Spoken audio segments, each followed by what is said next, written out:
Imagine you ask 10 people how investment banks like Goldman Sachs or Morgan Stanley make their money, and 9 of them will say the same thing. They trade stocks and bet big in the market. That sounds logical. It's dramatic. It's what movies show us. And it fits the image of guys in suits yelling on a trading floor. But here's the uncomfortable question. If investment banks made most of their money betting on markets, wouldn't they eventually go broke, the same way most day traders do?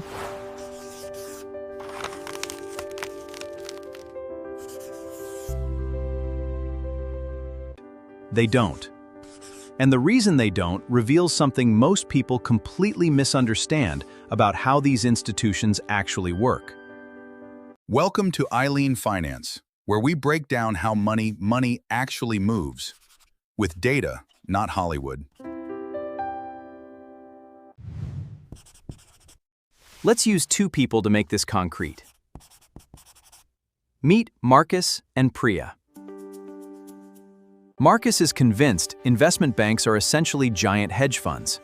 They take huge, risky bets on the market, and when they win big, they win really big. He points to headlines about billion-dollar trading losses as proof that banks are basically high-stakes gamblers with better suits. Priya works in corporate finance, and she keeps telling Marcus he's got it backwards.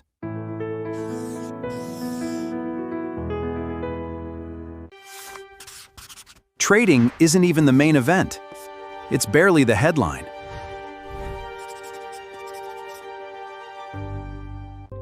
Marcus doesn't believe her.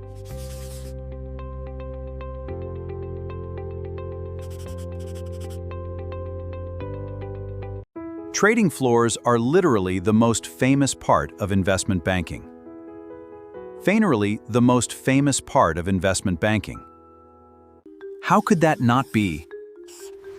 How could that not be the main source of profit?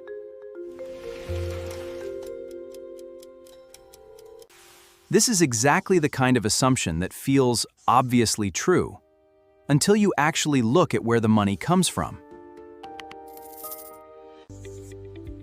Quick disclaimer before we dig in. This isn't financial or career advice, and it's not an endorsement of any specific bank.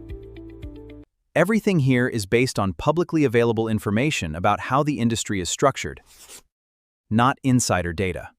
Okay, let's get into it. Here's the part that flips Marcus's whole mental model.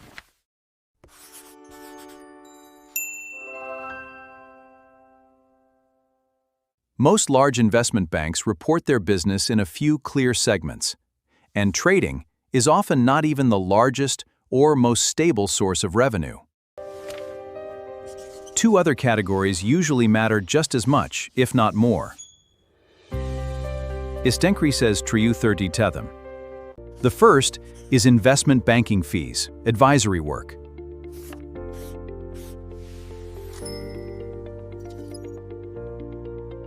When a company wants to go public through an IPO, merge with another company, or raise billions in bonds, they pay the bank a fee for organizing, structuring, and guaranteeing that deal.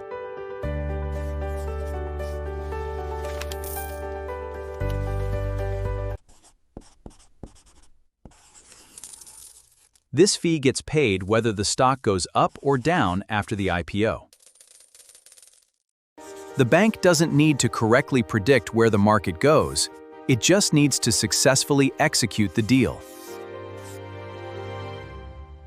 The second is asset and wealth management. Banks charge ongoing fees for managing money on behalf of clients, from pension funds to billionaires. These fees come in steadily, year after year after year, regardless of whether markets are up or down. And trading itself?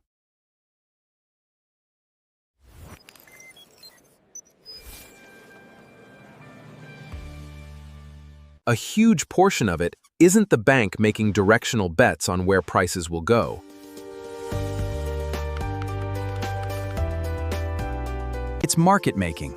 The bank sits between buyers and sellers, profiting from the tiny spread between the price it buys at and the price it sells at, over and over, millions of times a day. It's less like gambling and more like running a toll booth.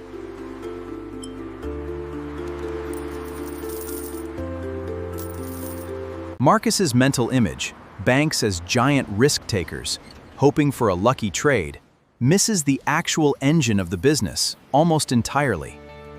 So why does the popular image get this so wrong?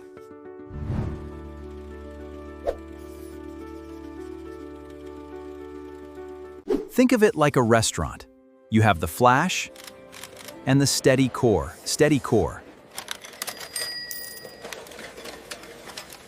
From the outside, the most exciting, most talked about part of a restaurant might be the celebrity chef doing wild, experimental dishes on a tasting menu. That's the part that gets photographed, written up in magazines, goes viral. But if you actually looked at the restaurant's books, the boring bread and butter revenue is what actually keeps the lights on. The flashy tasting menu builds reputation. It's not necessarily what pays the rent. Trading floors are the restaurant's tasting menu, mapping directly to investment banking. But what's visible isn't always largest. They're visually dramatic, they make headlines when something goes spectacularly right or wrong, and movies love them because yelling and screens full of numbers make for good cinema. But advisory fees and market-making spreads are the steady lunch service. Less exciting, but far more consistent. There's also a structural reason that market making isn't the same as gambling.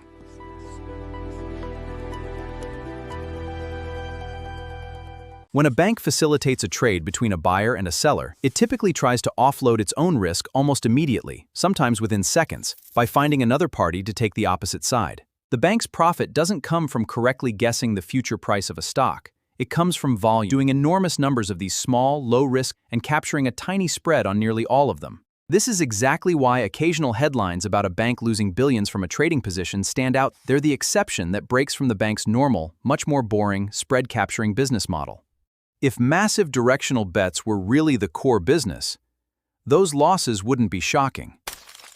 They'd be routine. There's one more analogy worth sitting with. Think of a casino.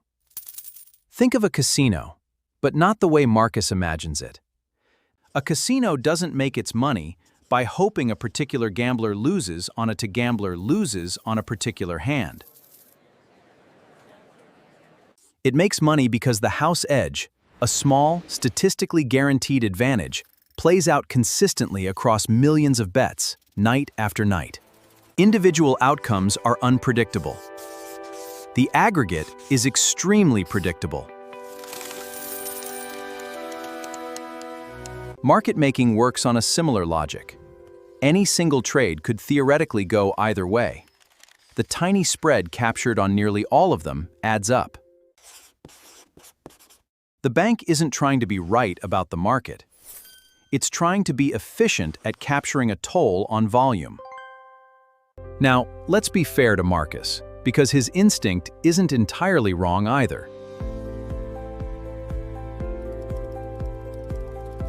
Some parts of investment banks do take on real directional risk, and trading revenue genuinely can spike or crater based on market conditions.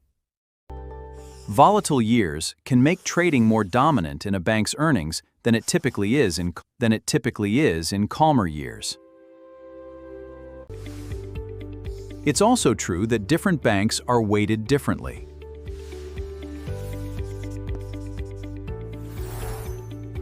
Some institutions lean much more heavily on trading and markets revenue as a share of their total business, while others lean more into advisory work or wealth management. Treating investment banks as identical oversimplifies. Real differences exist between firms. They have distinct business models.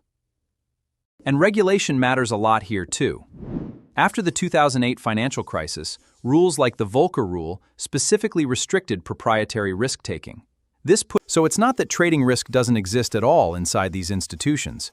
It's that for most large investment banks, it's a smaller and more managed piece of the puzzle than the popular image suggests. One more nuance worth flagging. Even the steady advisory business isn't immune to market cycles.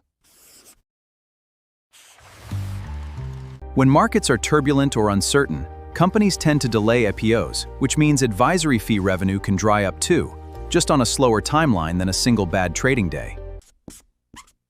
So steady doesn't mean immune to the economy.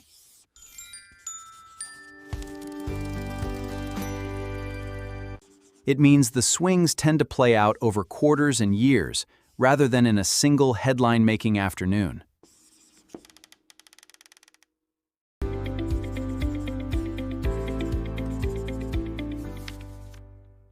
So what's actually useful here if you're not planning to work at a bank yourself? 1. When you evaluate any financial institution, including ones you might invest in, look at how diversified its revenue actually is across fees. Bank means big risky bets. 2. Understand that a fee-based or spread-based business model tends to be more stable and predictable than a business built on directional market bets, which is a useful distinction whether. 3. Be skeptical of any narrative. In movies, headlines, or social media, single dramatic story. The boring, steady part of a business is usually where the real numbers live. So here's the bottom line. Investment banks aren't giant casinos betting your future on red or black. Most of their money comes from fees for getting deals done and small fund managers. See you in the next